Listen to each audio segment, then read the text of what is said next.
Morning po! Morning, Pastora. Ay, thank you, Nanay Lourdes. Good morning. Good morning po ulit sa inyong lahat.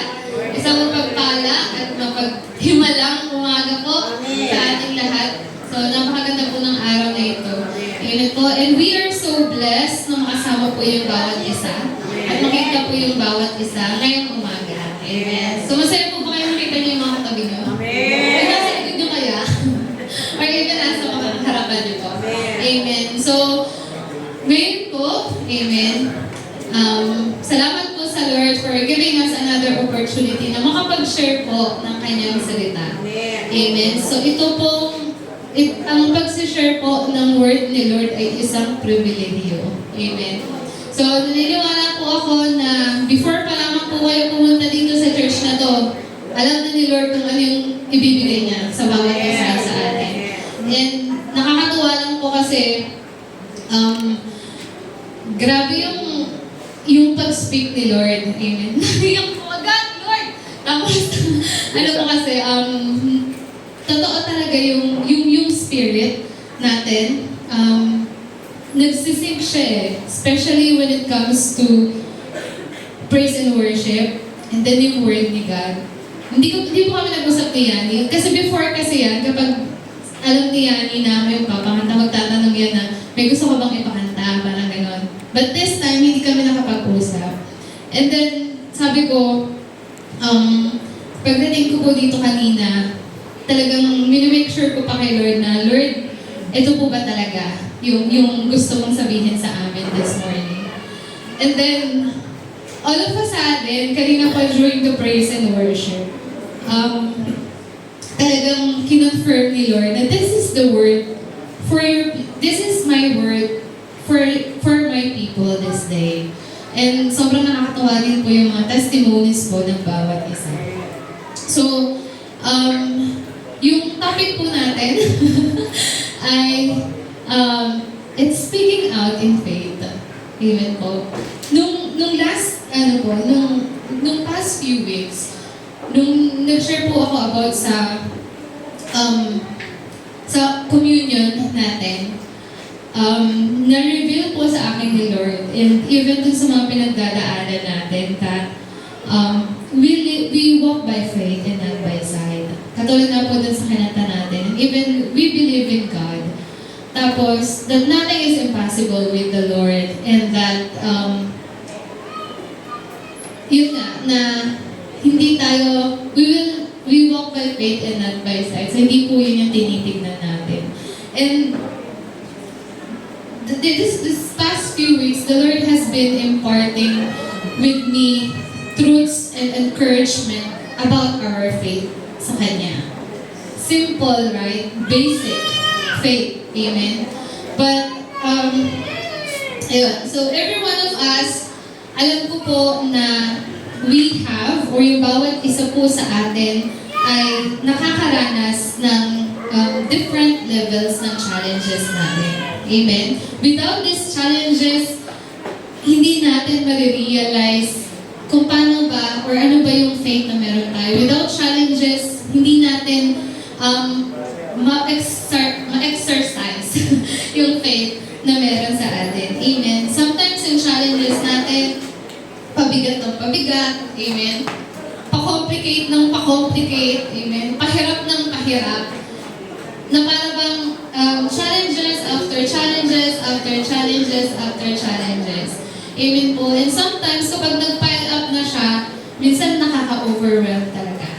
May it be financially challenge tayo, spiritual challenge, amen, physical challenge sa ating mga katawan, financial man, bulsa man natin, bank account man natin, kabuhayan man natin, relationship problems man yan, amen. But the Lord is saying to us na we walk by faith and not by sight. Amen. So, I would like to share with you po yung, so, sabi ko dito that thank God kasi kahit napakomplicate yung mga bagay sa buhay natin, kahit na pabigat ng pabigat yung mga challenges ng buhay natin, kahit na palaki ng palaki yung mga challenges natin, at pahirap ng pahirap yung mga challenges na nararanasan natin, salamat sa Lord kasi yung grasya niya pa-overflow ng pa-overflow sa buhay ng bawat isa sa atin. Alam niyo yung grace upon grace talaga, yung grace ni Lord sa atin, na where sin abounded, grace abounded much more. So kung gano'ng karami yung problema na dumarating sa atin, mas maraming grasya yung ibinibigay ni Lord para sa bawat isa sa atin. Amen po. So, let's pray po muna pala. So let's bow down our heads and close our eyes. Lord, Father God, we thank you that you are here with us right now. Thank you that you have prepared your word for each and every one of us right now. Thank you, Father God, that your word is napaka-personalized sa bawat isa sa amin. We may have heard the same things over and over again, but thank you, Lord, that your word brings life to each and every one of us. We thank you, Father God, that your word brings healing into our bodies. It brings healing into our soul, Panginoon. Thank you that your word, Father God, brings restoration sa buhay ng bawat isa sa amin. Thank you, Father God, that your word, Father God, brings blessings sa bawat isa po sa amin, Father God. Thank you, Lord, that your word brings life sa buhay mismo ng bawat isa sa amin.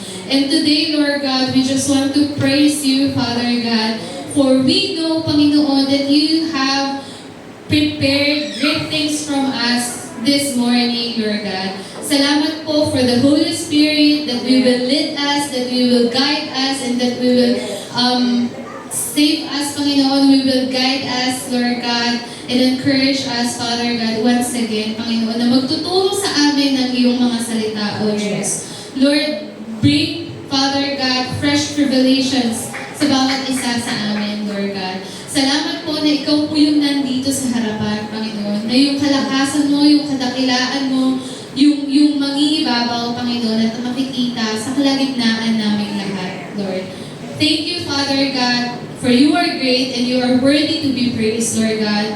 Thank you, Father God, and we just want to honor you this day by lifting you up, Lord God, by speaking faith into our lives, Lord God, by speaking and standing in your word, Panginoon, and in your promises in our lives, Lord God. We thank you, Lord. We just want to honor you and give you back all the glory, honor, and the highest praise. In Jesus' name we pray. Amen. Amen and amen po. Salamat po sa Lord. Sa inyo po, pagpatuloy ko na po yung sinashare ko sa inyo. So, meron po akong devotion this past week. And then sabi po doon, it says, the Lord wants you to know that there is a realm that is even greater and more real than your feelings or what you can see naturally. Amen. So, parang last week, na-share ni Pastor Jason na hindi tayo nagbabase sa feelings. Amen. And nothing is too hard for the Lord. Amen. And so, kasi recently, alam niyo naman po yung mga challenges na meron kami. And without God and without the grace of God, sobrang mahirap na magpatuloy. Amen. And alam ko po na alam niyo ng bawat isa sa ating lahat. Without the grace of God, without God, baka siguro lahat tayo sumuko na sa buhay. Amen. Kasi iba yung challenge na yon na binibigay ng kaaway sa bawat isa sa atin. Pero iba din si God kapag nagbigay ng word niya sa bawat isa sa atin. So, ano po ba yung nakikita niyo ngayon sa buhay niyo? Parang napaisip ako, Lord, pagpunta ko dito kanina, Lord, ito yung nakikita ko sa buhay ko. Lord, ito yung nararamdaman ko ngayon. Lord, ito yung nasa paligid ko ngayon. Sabi ko kanina kay Lord. Tapos, nakakatuwa si Lord kasi kapag sinabi ko sa Kanya lahat ng yun, yes, Christian tayo, nagde-devotion tayo, nagbabasa tayo ng Bible, pinaghahawakan natin yung mga promises ni Lord, but there will come a time na parang lahat ng yun nawawala just because of what you can see in the natural and kung sa ano yung nararanasan mo or kung ano yung nasa harapan mo ngayon. But thank God, through praise and worship, dun sa mga kinakanta natin, nire-remind tayo ni Lord that be still, anak, and know that I am God. Amen. Na alam niyo po, sa praise and worship pa lang, and dun sa mga songs na kinakanta natin, we declare kung sino si Lord sa buhay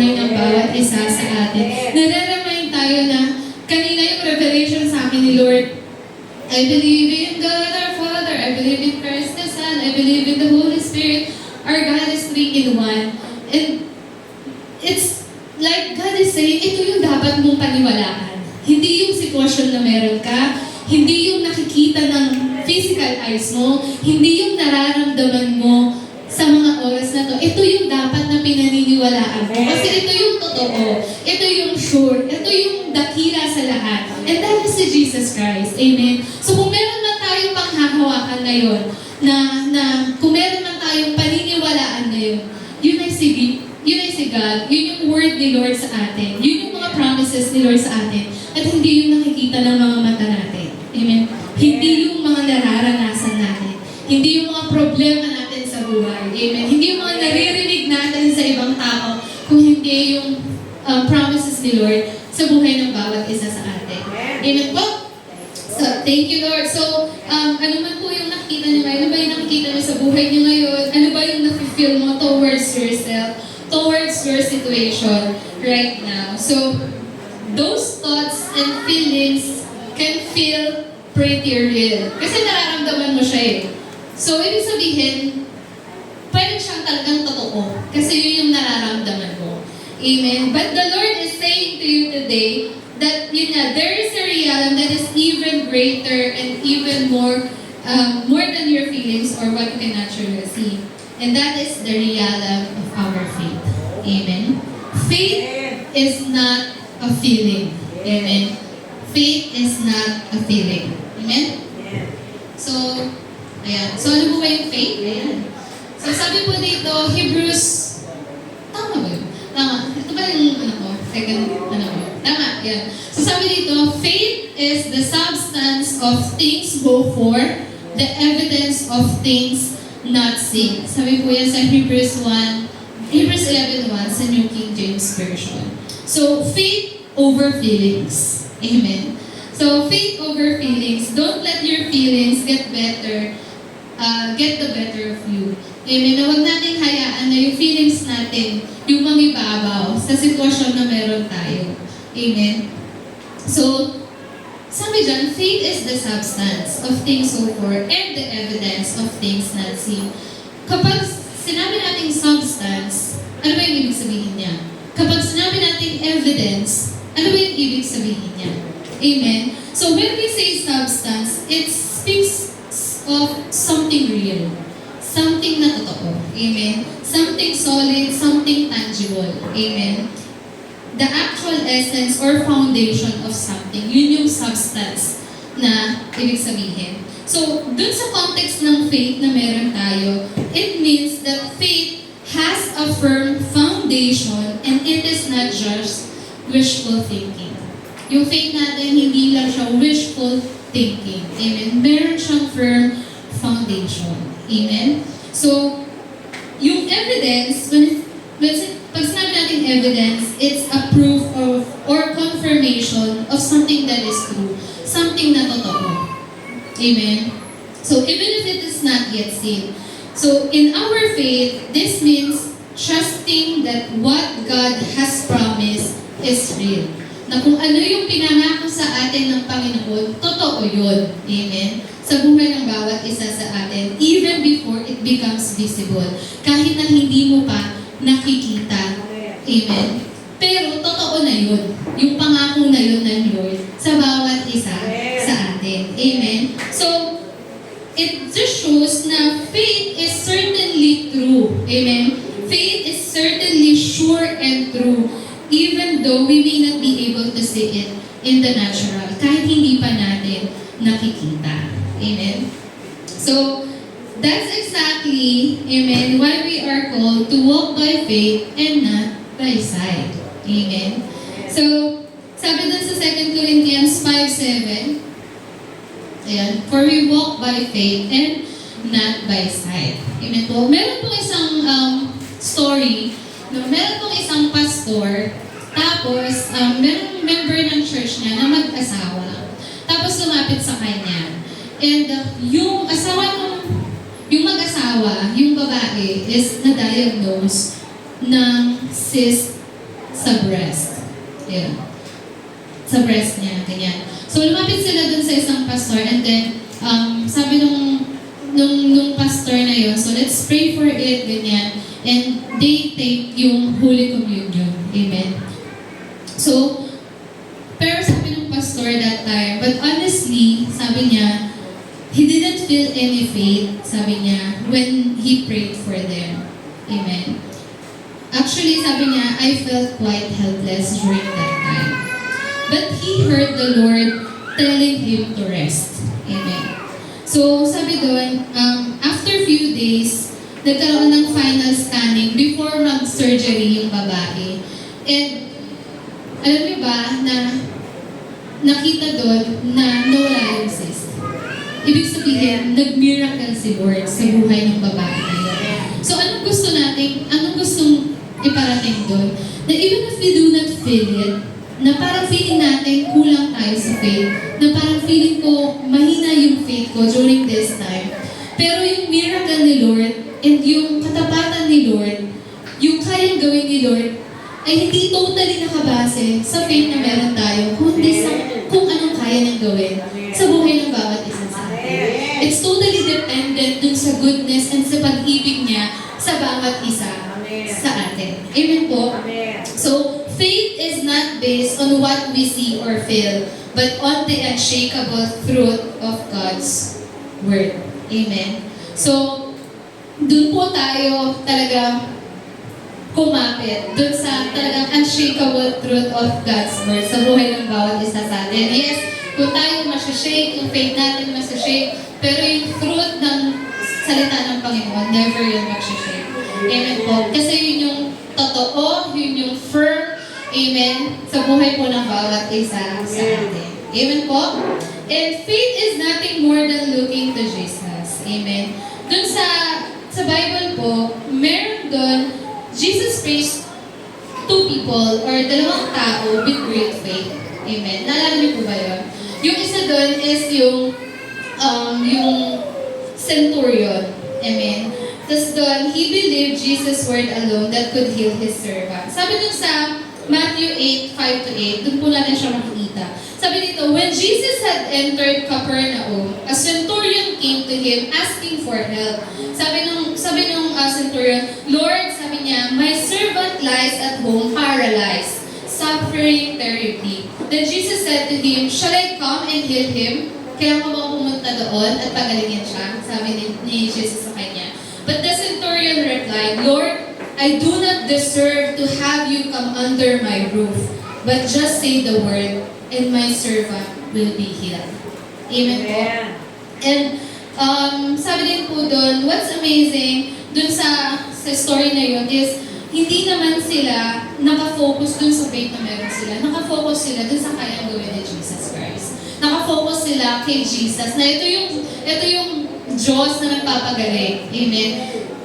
Yun yung great faith na sinabi doon sa Bible. So instead na mag-focus sila dun sa faith na meron sila, they focus on Jesus. Amen? Yung sa promise ni Lord, sa power and goodness and grace ni Lord. Na kahit Lord, hindi ka man pumunta doon, ngayon pa lang alam ko, but sabihin mo lang, gagaling sila. Amen? Lord, kahit hindi ko pa nakikita ngayon, sabihin mo lang, gagaling ako. Amen? Lord, hindi ko pa man nakikita ngayon, naniniwala ako, Father God, na magpa-prosper ako sa buhay na meron ako ngayon. Lord, di pa man ako nakakatapos ng pag-aaral, pero hinanda mo na yung magandang buhay para sa akin. Amen po? So, thank you, God. So, let's focus our eyes on the goodness of our God. On the love of God para sa bawat isa sa atin. Amen. And on His grace sa bawat isa sa atin po. Amen. So, as we saw His grace, He sees our faith sa Panginoon. Amen. So, huwag tayo masyadong ma-stress. Whether meron pa tayong enough stress, great ba yung faith na meron ako, Lord? Kulang pa ba tong faith na meron ako?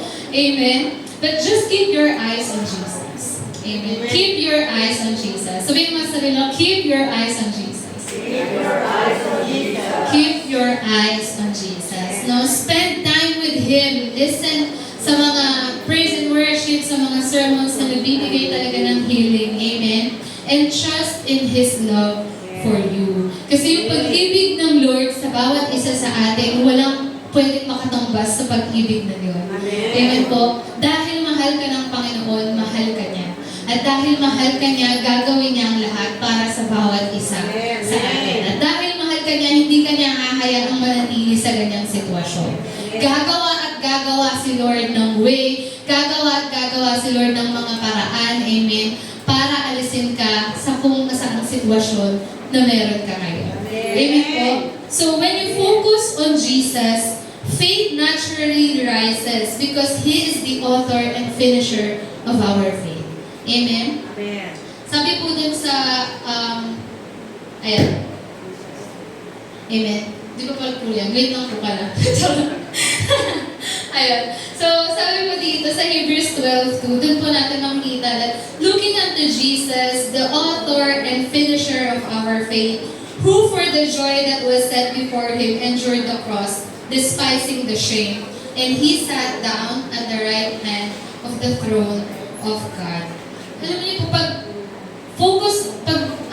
when we focus our eyes on Jesus, yung faith natin nagiging magaling. Amen. Kasi si Jesus yung author and finisher ng faith na meron tayo.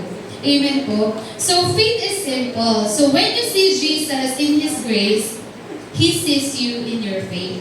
Sabi po dun sa Ephesians 2:8, for by grace you have been saved through faith. Paano ba tayo naligtas? Paano ba natin tinanggap si Jesus Christ? Paano ba tayo nagkaroon ng salvation? Di ba? We receive Jesus. Amen. We have been saved by grace. At hindi lang natapos doon kasi through faith, na-receive natin yung salvation na yun. So, huwag po natin kakalimutan yung through faith. Amen. Kasi we receive God's salvation. We receive yung salvation by God's grace through faith na meron po yung bawat isa sa atin. Di ba kapag pinag-pray tayo ng prayer of salvation, Lord, naniniwala ako sa iyo, iniyari ko na sa iyo, yung buhay ko, ikaw na po yung maguna dito. We declare na you are the God, ikaw yung Diyos na makapangyarihan sa lahat. Pumasok sa buhay ko, ikaw na po yung manguna sa buhay ko. Amen. Kahit hindi pa natin nakikita yung mga bagay na yun, sinasabi na natin. Kahit hindi pa natin alam, nung college ako, ilang beses ako nag-pray ng prayer of salvation kapag may mga, sa mga campuses, every nation, sabi ko, Lord, nakakailang prayer of salvation na ako, pero parang hindi ko pa nakakita yung changes sa buhay ko. Ilang beses pa ako magsasabi nito. Pero, hindi natin alam na the moment you pray, no, you believe in your heart, amen, and you speak it in your mouth, gumawa na si Lord. Amen. Nagtrabaho na si Lord. Kumilos na si Lord sa buhay ng bawat isa sa atin. Amen po? So when you see Jesus in His grace, He sees you in your faith. The more na nagtitiwala ka sa Panginoon, the more na nakikita mo, or the more na talagang nagtitiwala ka sa grasya niya para sa iyo, the more na nakikita ni Lord yung faith mo sa Kanya. Amen. Kasi faith is trusting in Jesus. Amen. Faith is looking unto Jesus. Amen. So, the Bible says na yung salvation is received by faith. Katulad na po nung nabasa natin kanina. And through our faith.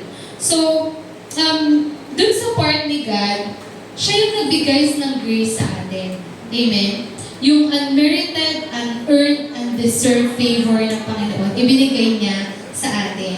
And on our part, i-receive yun. Tanggapin yung grace na yun through faith. Amen po?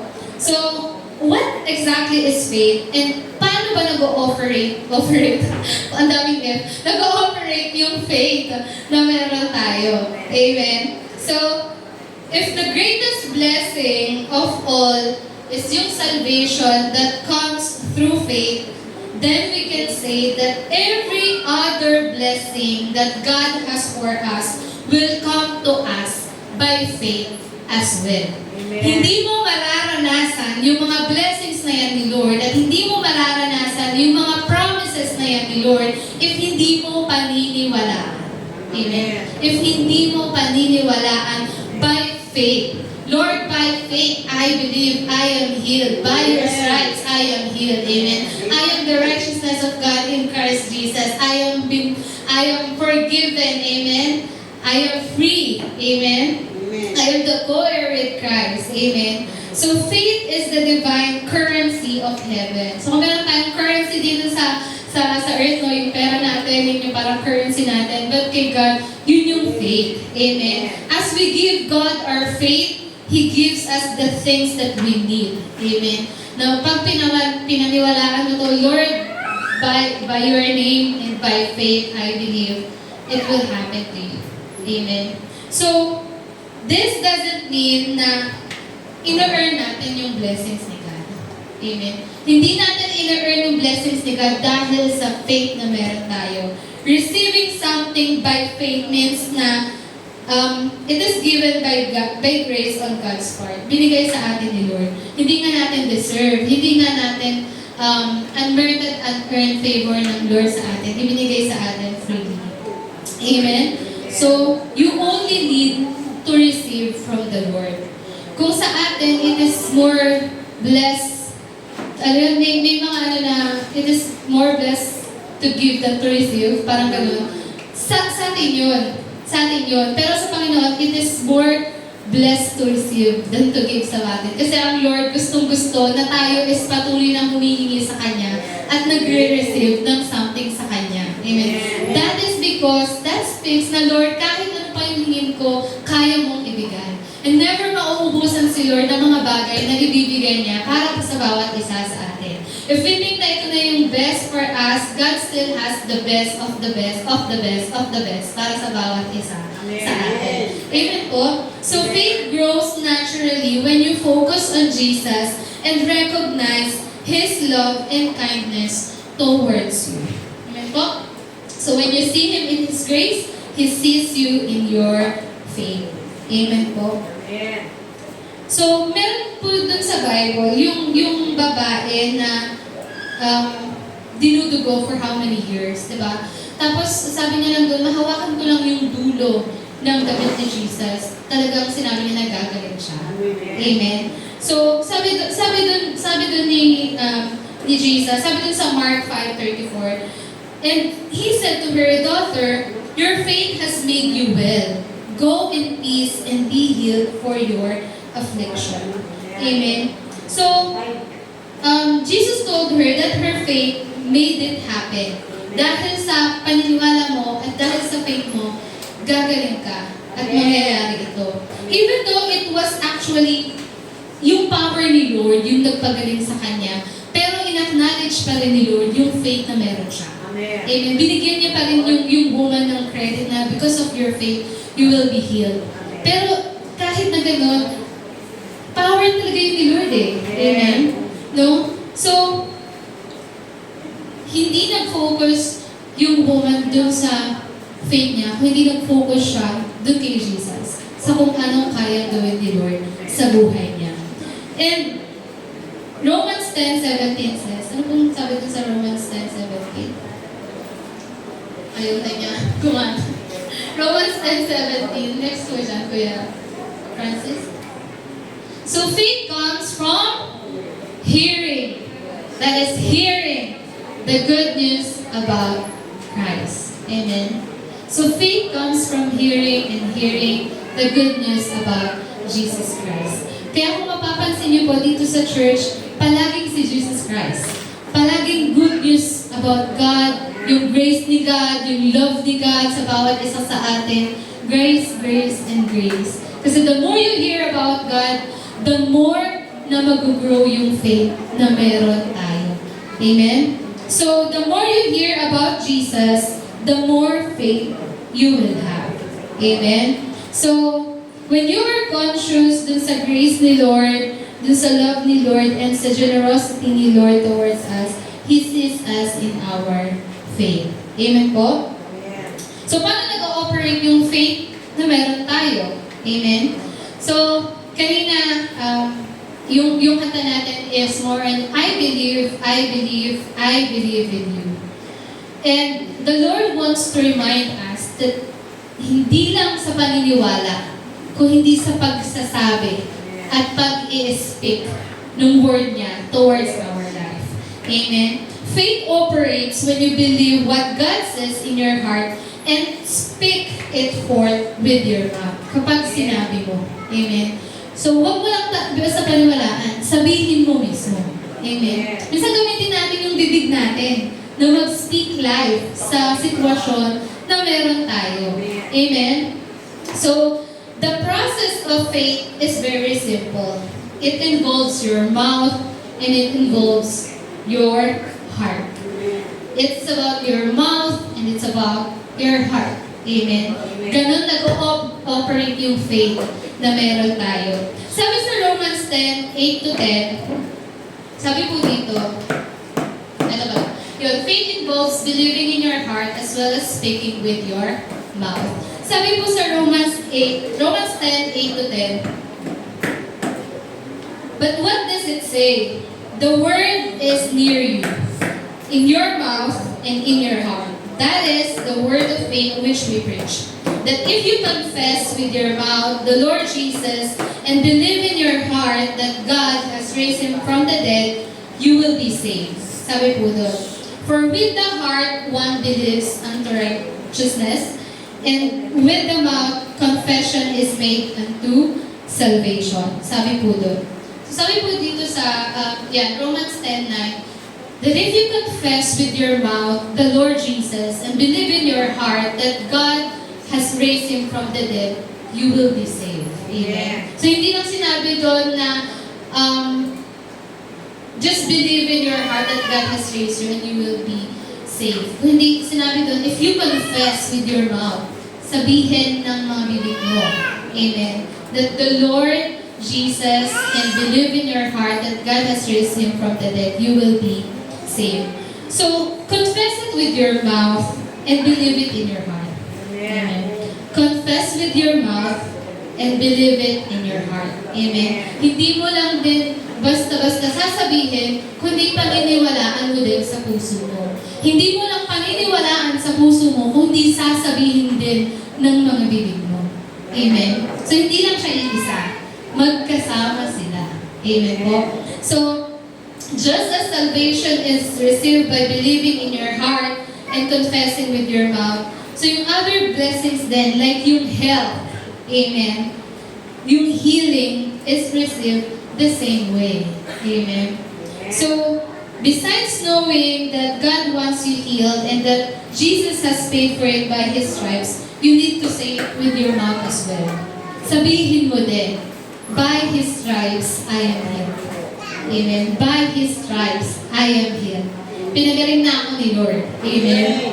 So, when you speak with your mouth, you declare healing kasi. Amen. Kapag sinasabi ng bibig mo, kapag ini-speak ng mouth mo, dinideclare mo yung healing. Amen. Dinideclare mo yung protection niya over your life. Psalms 91 kanina, binasa ni Ate Yani. Amen. So, and when you speak it with your mouth, victory, healing, protection, and victory over your sinful habits in your life. So it's not enough. It is not enough to simply understand kung ano yung tinuturo sa atin ni God dun sa situation natin ngayon. Now, dun sa certain area ng buhay natin. We also need to say it out loud and declare His word. Amen. So kung sa buhay natin ngayon, may tinuturo si Lord, wag lang na manatili sa atin lamang. Kung hindi, sabihin din natin. Amen. Speak forth. Amen. No? Say it out loud. Amen. And declare yung fruit sa buhay ng bawat isa sa atin. Amen po. So, faith involves believing in your heart as well as speaking with your mouth. Amen. So, yun nga pa nabasa natin dun sa Romans 10:9. And also, meron din po sa Bible, sinabi dun sa Mark 11:23. For assuredly I say to you, whoever says to this mountain, be removed and be cast into the sea, and does not doubt in his heart, but believes that those things he says will be done, he will have whatever he says. Amen. So, kayo po at ako, we are made in the image of God. Amen po? Naniniwala po ba kayo doon? Amen. That we are made in the image of God. Amen. And dun sa creation, nung nakita ni Lord na madilim, hindi naman sinabi ni Lord na, gosh, ang dilim. Di ba? Hindi naman sinabi ni Lord na, ano ba yan ang dilim? Sabi niya, kahit nakita niya na madilim, hindi niya sinabi ni Lord. Ano yung sinabi ni Lord? Let there be light. Amen. So, sabi doon, He called forth light by speaking. Sabi niya, let there be light. Amen. And sa New Testament, makikita din natin na when Jesus spoke, things come into life. Amen. So, meron doon, Jesus spoke to the storm and it subsided. Amen. Nung naalala yun, nasa boat sila, tapos may malaking alon, tapos naligaga yung mga disciple niya, tapos si Jesus natutulog lang. Amen. So, nung time na yun, kahit na natutulog si Jesus, the moment na narinig niya na may tumawag sa kanya, sinasagot ng Panginoon. Amen. Never naging busy si Lord sa pagsagot sa ating mga panalangin. Amen. He spoke to fig tree and it withered. He spoke to demons and they fled. Amen. He spoke to demons and napaalis niya. Amen. They flee. He spoke to the sick and they were healed. Amen. And He spoke to the dead and they lived. Kahit napatay, Jesus spoke and nabuhay. Amen. So similarly, kapag nakaka-experience tayo ng mga darkness sa buhay natin, hindi natin sasabihin na, Lord, ang dilim, kundi your light will shine in the situation that I have. Amen. So, or nandun lang tayo sa mga storms ng buhay natin. Lord, grabe naman yung alon. Grabe yung alon ng buhay namin ngayon. Amen. So, let's not look on them, no? Call forth what we want to see. Sabihin mo kung ano yung gusto mong makita sa buhay mo. Amen po. So, paniwalaan mo din kung ano yung sasabihin mo. Amen? So, when you believe in your heart and speak it with your mouth, you shall have whatever you say. Amen? When you believe in your heart and speak it with your mouth, you shall have whatever you say. Amen? Paniwalaan mo sa puso mo at sabihin mo ng mga bibig mo. Amen? So, speak life and not death. Nung ano ba yun? Nung nakakapa po yun, na gusto kong i-share sa inyo po yung speak life. Amen? Speak life. Kasi kung magsasalita man lang din tayo, magsalita na tayo ng mga bagay na nakakapagbigay ng buhay. Amen? Speak life instead dun sa mga negative things na nakikita natin sa buhay ng bawat isa sa atin. And alam mo ba na God has given us power dun sa mga word na sinasabi natin. Amen. Sabi nga po sa Proverbs 18:21, death and life are in the power of the tongue, and those who love it will eat its fruit. So that says, death and life are in the power of the tongue. When God created man, amen, God gave him a power that he was not even aware of. It is the power to call forth things into existence. Amen. Binigyan na pala tayo ni Lord ng power nung moment na nilikha niya tayo. Amen. Doon po sa Genesis 2:19, God brought the animals to Adam. So, binigyan niya yung mga animals, binigyan niya kay Adam. Tapos sabi niya kay Adam, pangalanan niya yung mga animals na yun. And the moment na binigyan ni Adam ng pangalan yung mga animals na yun, they became their identity. Through dun sa mga pangalan na binigay ni Adam sa mga hayop, yun yung naging identity ng mga hayop na yun. Through this, God was showing Adam yung power ng word na binigay niya sa bawat isa sa atin. Amen? So, ayan. Eventually, sabi, ano mo yun, interestingly, ito na ano ko lang, sabi ko, ang galing pala Lord. Parang may ganong, nung pinag-anuhan ko po to. Kasi sabi dito, Adam eventually understood how powerful his words are. Nalaman ni Adam kung gano'ng ka-powerful yung words na meron siya. Amen? Interestingly, when he and Eve, nung nagkasala siya, si Eva at si Adan, Eve, si Eva. Ang tawag pa lang sa kanila ay Adam. Both sa kanilang dalawa, kay Adam and Eve.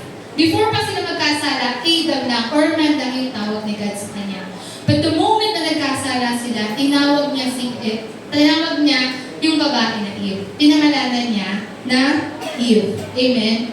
Kasi sabi dun sa Genesis 5:2, male and female He created them and blessed them and called their name Adam on the day when they were created. And nung nagkasala sila, their spirits died and God pronounced death on them. Diba, nung nagkasala sila, nagkaroon na parang mamamatay na din si Adam and Eve. Amen? Kasi nagkasala sila. So, sabi dun sa Genesis 3:19-20, in the sweat of your face you shall eat bread, till you return to the ground. For out of it you were taken, for dust you are, and to dust you shall return. Sabi po dun. And Adam called his wife's name Eve, because she was the mother of all living. Amen? So, Adam named his wife Eve. Pinangalanan niya yung asawa niya na Eva. Eve. Amen? And alam niyo ba na yung Hebrew word ng Eve ay Hava. H-A-V-V-A-H. Ayan. Hava. Yun yung Hebrew word ng Eve, which means life giver. Amen. Life giver. Hava. Ayun. Yun yung Hebrew word ng Eve. And this, yung root word niya means to declare or to proclaim life. Amen. So nakita natin na na-realize ni Adam kung gaano ka-powerful yung word niya. Na kaya kahit parang nabigyan sila or nagalit sa kanila si God is nag-speak pa rin siya ng life towards Eve. Amen. So, sabi dun, Adam looked at his wife with love and declared, you will be the mother of all living. Sabihin, you will bring life and not death. And you will share and speak life to others. Amen. Kasi bakit tayo mga nagbibigay buhay kasi tayo na anak. Amen po? Amen. So, ayun. So, what are you doing with your words today? Amen. Are you using them to speak life over yourself and those around you? Or are you ministering health and healing to them? Ano ba yung mga dinideclare mo sa buhay mo? Ano ba yung dinideclare mo sa mga tao na kapaligid sa'yo? Are you speaking life over them? Are you cursing them? Amen?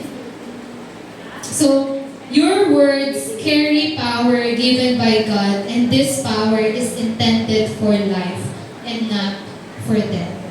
So, speak life, not death. Amen? So, yun. So your words carry power given by God, and this power is intended for life and not for death. Amen. So speak life nga dun sa mga katabi mo. Ano pwede mong sabihin sa katabi mo? You are blessed. You are favored. You are loved. Amen. You are fearfully and wonderfully made. Amen. Amen. So let me end with this. Yes. Tapos. So let me end with this. Ano ba yung next dito? Ay, wala na pala. Tapos na pala. Ayun. So, faith is simple. So you don't have to strive to have it, or you do not have to struggle to have it. All you need to do is to focus on Jesus. Amen. Keep focusing your eyes on Jesus, who is the finisher and perfecter of our faith. Amen. Focus on His amazing love and grace towards you. Kasi totoo naman po talaga na kapag nag-dwell tayo at nag-focus tayo dun sa mga situation ng buhay natin, madadown lang talaga tayo. Amen. Proven and tested, Lord, thank you. Buhay na patotoo. Na before pa lang ako pumunta dito talaga, sabi ko nga sa Lord, Lord, grabe naman yung testing mo. Hindi pa nga ako nakakalabas ng bahay, meron na. Hindi ko pa na-share yung word mo, ito na agad yung testing. Kaya pagpunta ka talaga dito, parang, grabe talaga yung heart ko talaga sa Lord na, Lord, sorry, pero ito yung nararamdaman ko ngayon. ito yung parang nagsha-shape yung faith ko towards kung sa anong sinabi mo sa akin, nandun ako sa sitwasyon na yun. You speak life over me. But then dahil narinig ko to, dahil nakita ko to, dahil ito yung nararanasan ko ngayon, pero parang nakalimutan ko. But then thank God, kasi ipaparinig at remind niyo ulit sa atin kung ano yung word na nag-speak life sa atin. Nung moment na nandun tayo sa darkest times ng buhay natin. Amen po? So, the more you see how good and kind God is, the more your faith naturally grows. Amen? But don't just keep that faith inside of you. Huwag mong sarilinin lang. Don't just hide it. Amen? Don't just keep that faith inside. Speak it out. Amen? Speak it out. Amen? So today, speak out what you want to see sa sitwasyon na meron ka ngayon. Amen? Mababago yung buhay ko. Amen? Mababago yung pamilya ko. Amen? Makakabayad kami ng utang, sobra-sobra pa. Amen? Makakapagpatayo kami ng bahay. Amen? Makakatapos ako ng pag-aaral. Mapopromote ako sa trabaho ko. Amen? Lord, gagamitin mo pa ako maintindi. Yung sinabi yung testimony kanina ni Vanessa, amen, di ba? Sinabi niya yun na Lord, sa susunod, sasayaw na rin ako dyan. Amen? Speak it out. Amen? Kasi kahit hindi mo pa makita ngayon yung fulfillment, yung manifestation ng prayer na sinabi mo, si Lord, nakasulat na yun, kailan niya gagawin. Amen? Nakasulat na yun in His perfect timing, in His perfect ways, and His perfect time. Amen po? So, sabi ko nga, be careful sa mga sinasabi mo towards the Lord. Kasi kapag binigay yan ni Lord sa'yo, baka malula ka. Amen? Nakakit na even the smallest thing na ini-speak natin sa Panginoon, talagang binibigyan niya ng buhay. Amen? Binibigyan niya at ibibigay niya yan sa atin. Amen? So, sabi nga dun sa 2 Corinthians 4:13, that faith believes and then speaks. Yung sabi nasa po natin kanina. Amen? So, ayun. Your words have power. Yung mga salita po natin, may kapangyarihan po yan sa buhay natin. Kaya, let's be mindful dun sa mga sinasabi natin every day towards ourselves, towards our life, towards the situation natin, and towards the people around us. Amen po? So this week, choose to speak words of life. Declare God's truth over yourself. Speak blessings over your family. Amen? Speak blessings over your situation and speak blessings over your future. So kung wala ka pa nakikitang promises na talagang i-speak mo, magsimula ka dun sa Psalms 91. Amen? Or Jeremiah 29:11. For I know the plans I have for you, says the Lord. Plans to prosper you and not to harm you. Plans to give you hope in the future. Ito yung pangako ni Lord sa akin. Ito yung panghahawakan ko. Amen. Hindi pa man ngayon, hindi ko pa man nakikita ngayon, pero the Lord prepared a plan for me. Plans to prosper me and not to harm me. Plans to give me hope and a future. Amen po? So take time. Alam niyo ba na the Lord is also speaking life over us. And that is through His Word. Amen. Through the Bible. Through the Word of God. Through dun sa mga teaching na napapakinggan natin, sa mga sermons. Amen. So, the Lord is also speaking life to you right now. Amen.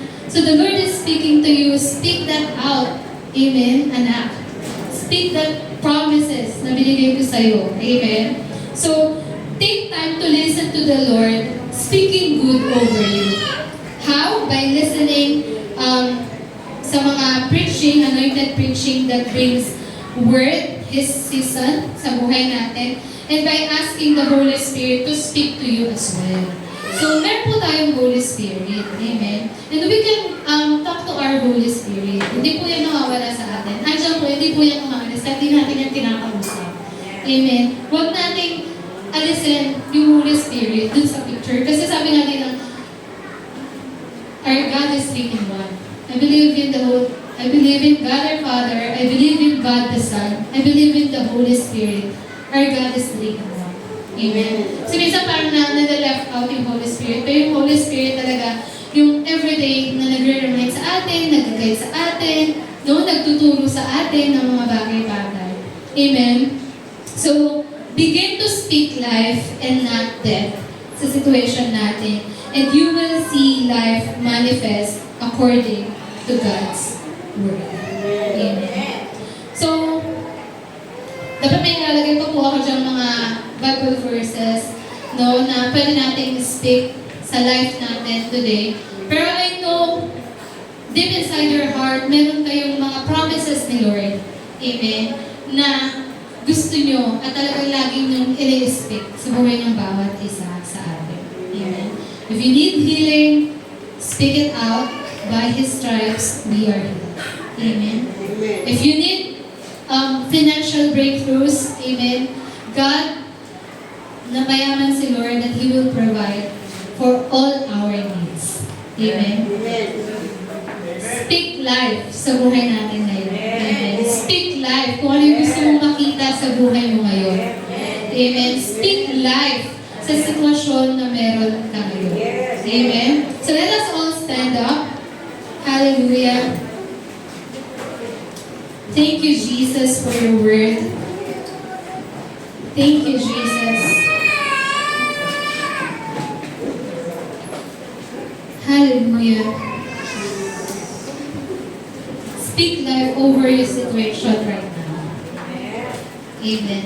Ano yung gusto mong makita sa buhay mo ngayon? Lord, gusto kong makita na ma-save na yung family ko. Lord, gusto kong makita na mag-improve yung work na meron ako. Lord, gusto kong makita na nagpo-flourish yung business na meron ako. Lord, gusto kong makita na nakakasama ka sa pag-church yung family ko, yung kaibigan ko, yung best friend ko. Lord, gusto kong makita na fully paid na, Panginoon, yung renta ng church na meron kami. Lord, gusto namin makita na amin na to, Panginoon. Lord, gusto namin makita, Father God, yung wholeness, yung divine health sa buhay ng bawat isa po sa amin. Lord, gusto namin makita, Father God, yung panibagong strength na inilalagay mo sa buhay namin. Lord, gusto namin makita yung joy ulit ng mga kapatid namin, Father God. Lord, gusto namin makita, Panginoon, yung nag-i-improve, yung ministry ng church na meron kami, Father God. Lord, gusto namin makita yung fullness ng mga promises mo sa amin, Panginoon. Lord, gusto namin makita yung mga answers sa mga prayers namin, Lord God. Lord, gusto pa namin makita yung kalakihan ng grasya mo at ng pag-ibig mo, ng habag mo, ng pagpapala mo, ng katapatan mo sa amin, Panginoon. Lord, thank you, Father God. Lord, this is the challenge to each and every one of us, not just to believe in our hearts, but also speak with our mouths your promises, Panginoon. Lord, hinanda mo na yung mga mabubuting bagay, yung mga promises mo sa amin. Wala kang gusto para sa amin kung hindi kabutihan, kagandahan, Panginoon, para sa bawat isa sa amin. And Lord, thank you na lahat ng ito we will experience and we will receive by faith, Lord God. By faith, oh Jesus. Because of your love towards us, Panginoon. And because of what Jesus Christ did on the cross. Salamat po, Panginoon. Lord, we will continue to declare that today we will speak life and not death on our situations. Na kahit na nakikita namin mahirap, nakikita namin na madilim, Panginoon, we will speak life over it. We will speak your word towards it. We will speak your name over our situation, Panginoon. For you have the power, and there is power in your name of Jesus. Lord, ikaw lang yung kailangan namin sa buhay namin. Yung pag-ibig mo lamang, Panginoon, yung kailangan namin sa buhay namin, Lord God. And Lord, dahil mahal mo kami, we can be secured and we can be confident that whatever we ask of you by faith in the mighty name of Jesus, we will have it, Lord God. Salamat po, Panginoon. Salamat po sa pagbabago ng mga buhay namin, Father God. Lord, right now, you are doing great things, Panginoon. You are working sa buhay namin, Father God. You are working in our situations. You are working in our hearts. Lord God. You are working, Panginoon, sa isipan namin, Father God. You are working, Lord God. At salamat, Lord, na hindi ka po napapagod sa paggawa ng mabuti, sa pagbibigay ng mga bagay na makakabuti para sa bawat isa sa amin. Thank you, Lord Jesus. Thank you, Holy Spirit. Thank you, Father God. You alone, Lord, deserve all our praises. We thank you, Lord God, and we receive it by faith. In Jesus' name, amen and amen.